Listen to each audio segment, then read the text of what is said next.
We only have a few days left until the end of the year, and 2026 comes around, which seems crazy to say out loud when 2020 just happened a few months ago. But yeah, we have a lot of things to talk about in this video. I'm going to try to make it not very overwhelming, so we can try to do a whole reset in different aspects of our lives, and will help us to start the new year on the right foot. So we're going to be tackling 4 main things in this video, which are going to be a life audit.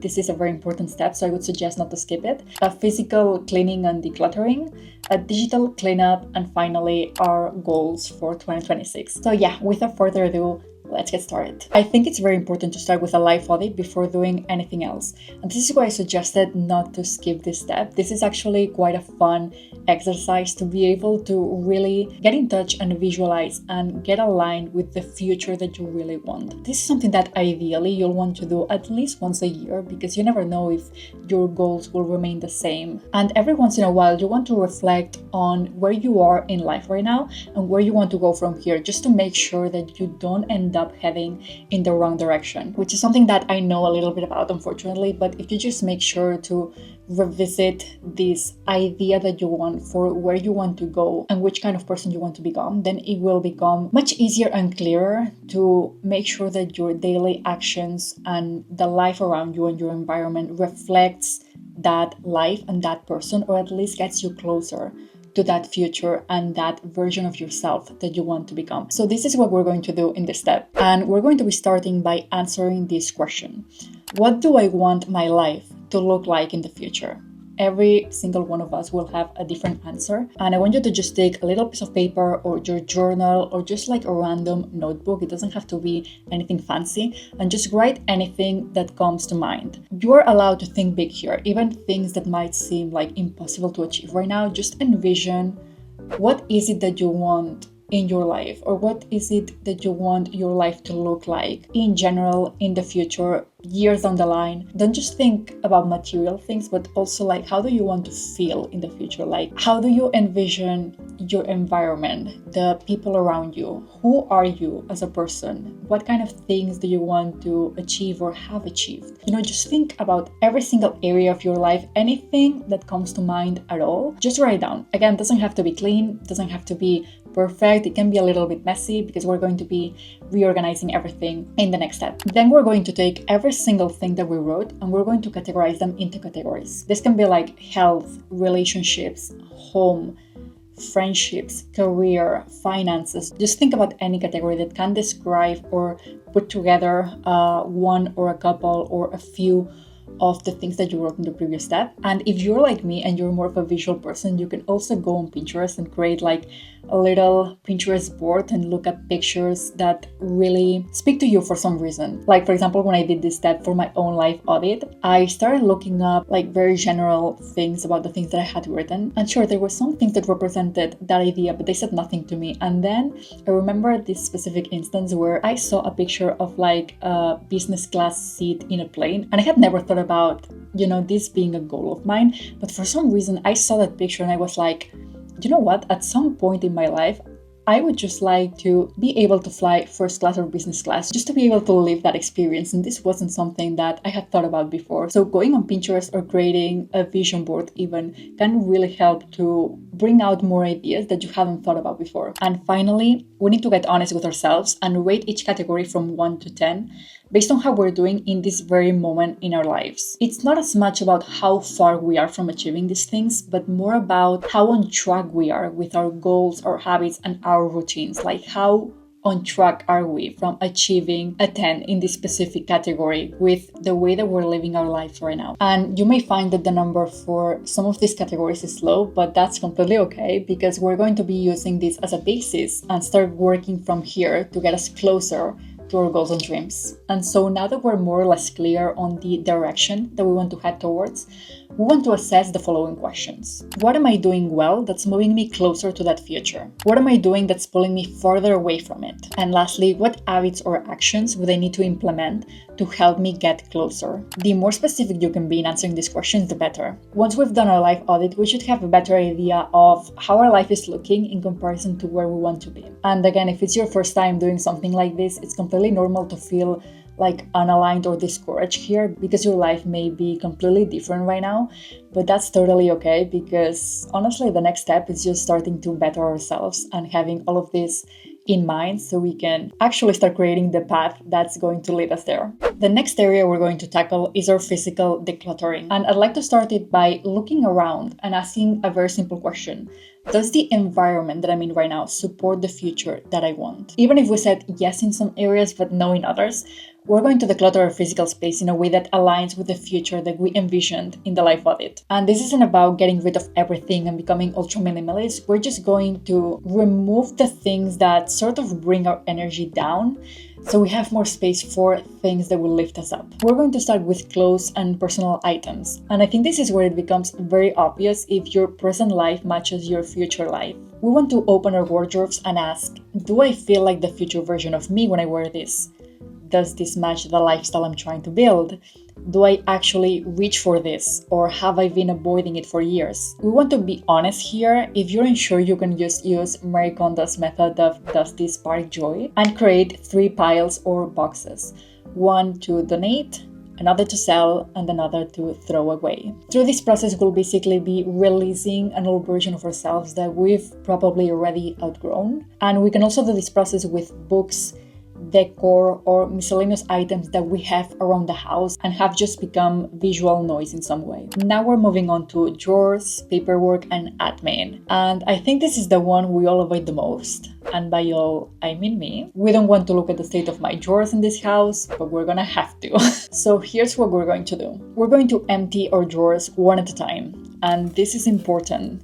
Don't do them all at once, please. We're going to sort all papers into keep for important documents and recycle. I would really suggest getting a simple folder or like envelope system for the keep file so everything lives in one place and it gets easier to find them later on when we actually need them. For the rest of the drawers that are on paper, we're going to do basically the same thing.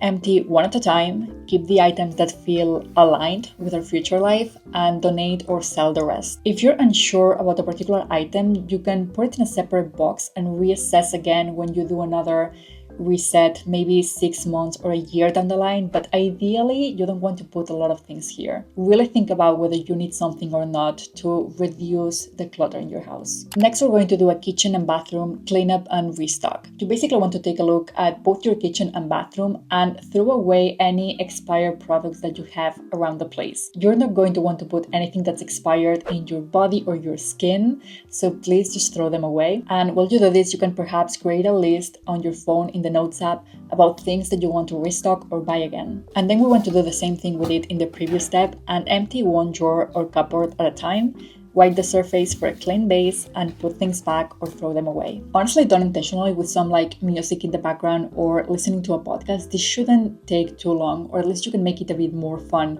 for you. In my case, I find that it helps if I'm listening to something and I'm just doing this sort of mindless cleanup and decluttering. I live in a 50 square meter apartment though, which is fairly small, and I don't have a lot of things. I already kind of try to live a bit of a minimalist life and be very intentional with what I buy and everything. So in my case, this took around 2 to 3 days, but depending on the size of your place, this could take a bit longer, but try to make it as fun as possible for you. Again, with some like music, maybe listening to a podcast, listening to something. Setting a timer will really help you have a fresh home before you even realize it. Now, this is an optional step. You don't have to do it now if you don't want to, but it can be a fun one. If you envision during your life audit that your environment isn't really helping you, or if you envision a different one, perhaps now is the time to make small, tiny changes with the things that you already own or have around the house. Think perhaps moving your desk to a different spot, maybe a sunny one, so you can get more motivated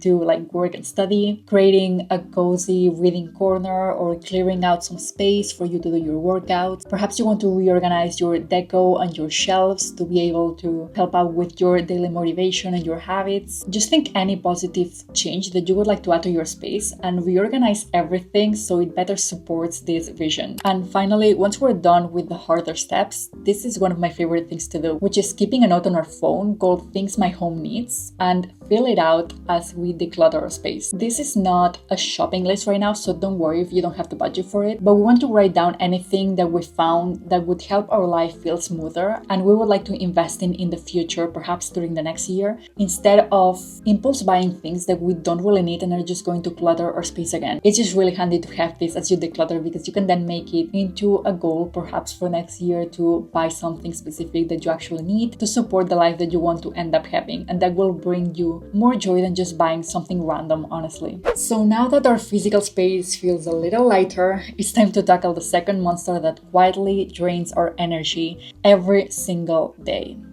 our digital clutter. And we're going to start with our big one, probably for all of us, which is our camera roll. This is probably responsible for like 70% of the storage chaos on your phone. I know it is for me at least. And here's how I'm approaching this, but really feel free to do it whichever way makes more sense for you in particular. I just scroll all the way up to the very beginning of my camera roll and start assessing.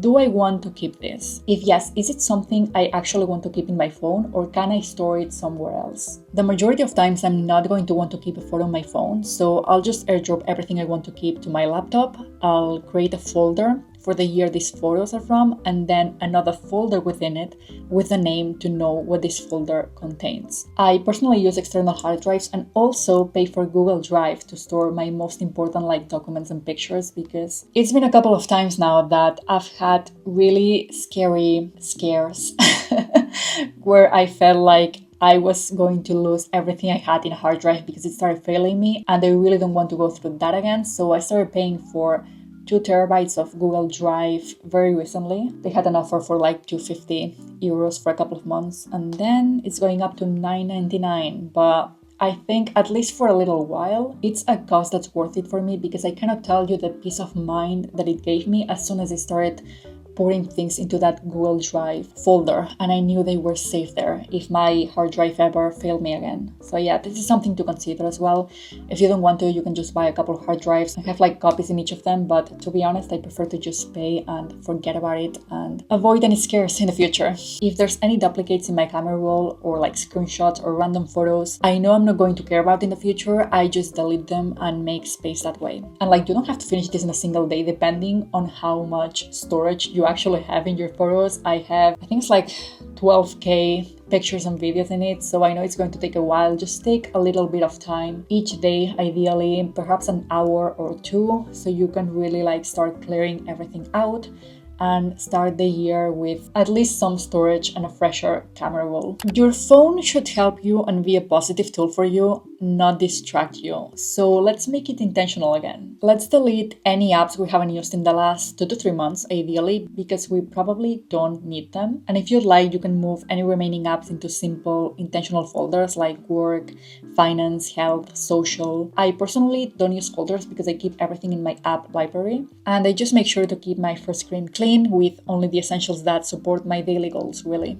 This one will help your life more than you expect, and it's turning off your notifications for all apps, except for those that you actually need reminders for, like your calendars, your alarms, your messages, and Duolingo, God forbid, so the owl doesn't come and kidnap you in the middle of the night. Really turn off your notifications for social media here, or at least try it for a month. Seriously, it's one of the things that's changed my life the most ever since I started doing it a few months ago. I actually really recommend an app that my best friend sent to me, which is called GUMROAD, I think it's pronounced. And this one really helps to block any apps that you don't want to use for a certain period of time. Perhaps you want to block them for the entire day. That's what I've actually done.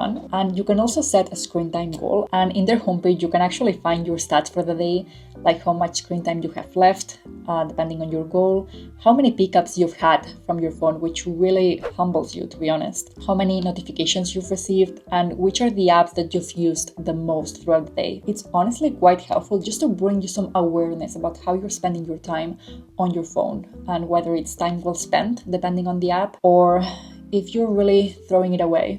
really puts things into perspective. Next, we're going to tackle our inbox and email subscriptions. This one can actually be done quite fast, and you ideally want to get into your email and unsubscribe from every single promotional email that's not serving you. Also unsubscribe from newsletters you never read. If you even want to go a step further, you could create like 3 simple folders like personal, work, and important, and start archiving the emails you want to keep to have a cleaner inbox. But again, this is optional because it could take a while depending on how many emails you have sitting there. Next, we're going to go folder by folder in our laptops and Google Drives if you use it, and delete the files you no longer need. Just archive or properly organize the rest. This will bring so much clarity for future you when you actually need to find something and you know exactly where you put it.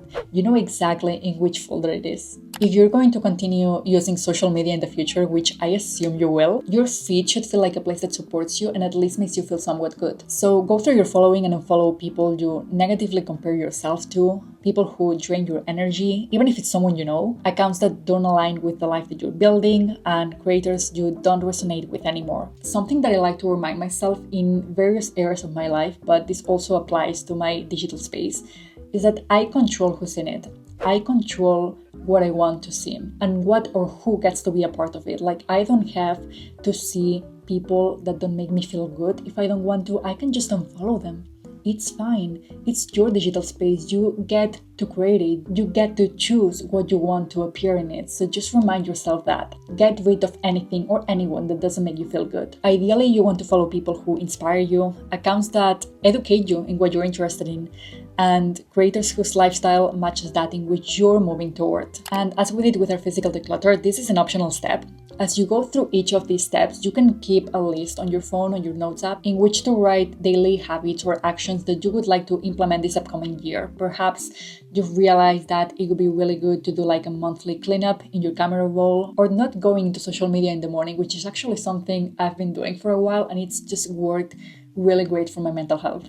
Finally, we've made it to the last section, the most exciting one, if I'm honest. Our home should feel lighter, our digital world should feel calming, and we can at last sit down and set some intentional goals to move towards our dream ideal life. Remember those categories from section 1 with our brainstorming and our little rating numbers? Bring them back. We want to identify what's most important to us right now, or at least what feels more urgent. You will see that some areas are craving more attention than others, and perhaps some are just fine the way that they are right now. So that's going to be our foundation. I'm going to be making a specific video focused on creating a 12-week year plan soon after this one, but for the time being, this is what we're going to plan. First up, choose your big 3 goals. This is where we avoid overwhelming ourselves with setting unrealistic goals or multiple New Year's resolutions. We've all been there. I just want you to choose 3 main goals for the next 3 months.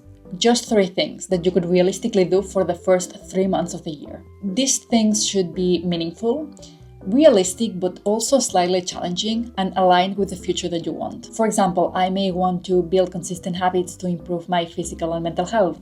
I may want to save X amount of money, maybe learn a new skill or the foundations of a language. The key here is basically to build momentum and show yourself that you can deliver on the promises that you set for yourself. So choose just 3 things to focus on. And here you could include or find inspiration in the list that you made in the previous steps about aligning your personal space and setting like digital boundaries or habits. Next, we're going to break each main goal into achievable micro actions and habits. For example, my goal may be to improve my physical health. So some micro actions I could do could be drink 2 liters of water every day. Perhaps looking up healthier recipes, doing a workout 3 times a week to start with. Or if my goal is to improve my finances or save X amount, perhaps I could track my expenses weekly or cut out unnecessary spending, look into starting a side hustle, although this could be another goal in itself, like you get the gist. The thing about micro actions is that they remove that initial fear or resistance about starting, like they start paving a path for you to walk on. And I would say don't worry about making this perfect for the entire 3 months, like don't get obsessed with it. I would suggest starting with the first few weeks or perhaps just January, and then just start adjusting these habits or routines or actions that you're getting into depending on how challenging or easy you may find them. Like you don't have to be very rigid about it. Keep it flexible. Keep it flexible and try things out. Try it as a bit of an experiment, I would say. So just start planning your first few weeks with these 3 goals in mind and then keep adjusting as you see fit. Also create systems, not pressure. I think it's important not to rely on motivation because it can fail you from one day to the next. You want to create a system that works for you and that will make you show up, even if it's just in like tiny ways, on those days that you don't feel like it. I think this is a topic for another video, honestly, but it's very important to train yourself to separate your emotions and your feelings from the things that you need to do, or like your responsibilities in a way. I don't really like that word, to be honest, but it's important to create a system that will support you on the days that you feel like you don't want to do something, and that will push you to at least try or dedicate 10 minutes to it. Like, that's better than not doing anything because I don't feel like it. So you want to create a system that supports that, not pressure yourself into doing things, because that's how you end up burning out. I personally use an app called TickTick, and this is not sponsored, by the way, I wish. Something that you need to know about me is that I don't know if I have ADHD, okay? I'm actually on a wait list to get that looked into, but I've always struggled with finding a system that works for me to stay organized and consistent. I can tell you how many different apps I've tried in the past where I've ended up becoming bored, or like they don't work for me anymore for some reason. And this always happens within like a few weeks or 1 month of me trying out a new method. Like, there's no method I've ever really stuck with, except for this one. I've been sticking with it for the last 4 months, which is insane for me. I've been using it for 4 months, almost every single day, and I'm still not tired of it. That's huge in my world. So if you're like me and you've never really found a method or an app or a system that works, perhaps give this one a try. It's basically got everything I personally need. It integrates a to-do list, a calendar view, a habit tracker, and a Pomodoro timer, which is great to see how long it takes you to finish something and to really be able to visualize in the calendar, if you want, what you've been doing that day, really, with the Pomodoros that you've been setting throughout the day. I do realize this sounds like an ad, it's really not. But yeah, I would suggest to give it a try because it's honestly been a game changer for me in the past few months. Finally, our last step. This is optional too, but it's a lovely time to reconnect with ourselves, our desires and our values, and think about the type of energy that we want to guide us throughout the next year. How do we want to feel daily? How do we want to approach these next few months? What do we want more of and less of this year? For mine, for example, I chose authenticity. I want to reconnect more with who I really am as a person and act accordingly. Just feel more authentic in my choices and actions and just stop pretending I'm someone I'm not just to fit into society. For you, it could also be a word or perhaps a sentence, just something that anchors you on those days that you may feel more lost or overwhelmed and you see yourself slipping back into the old version of yourself that you're trying to outgrow. If you've made it all the way to the end of this video, we are so proud of you for taking an interest in bettering yourself. Well, she's not, but I am.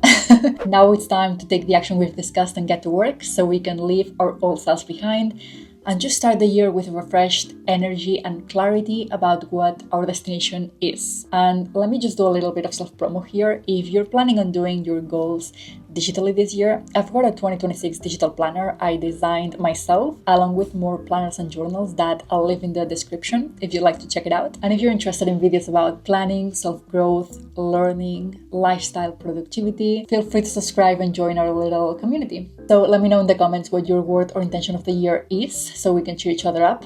And I'm wishing you a really lovely time this holiday season. I will see you in the next one.